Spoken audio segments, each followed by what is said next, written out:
Kapag ang clearance po ay hindi umabot ng ito sa maliliit, kailangan po ay magsapi na tayo ng onion skin dito sa ilalim ng bearing.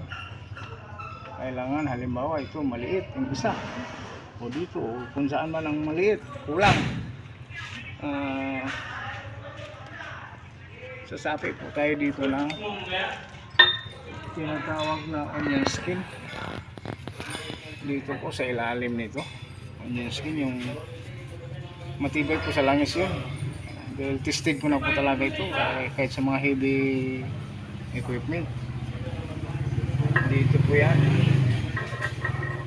dito po sinasapi yan sa bearing.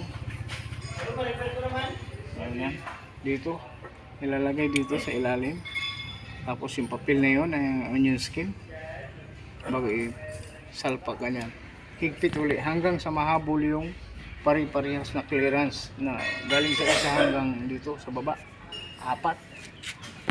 Yan na.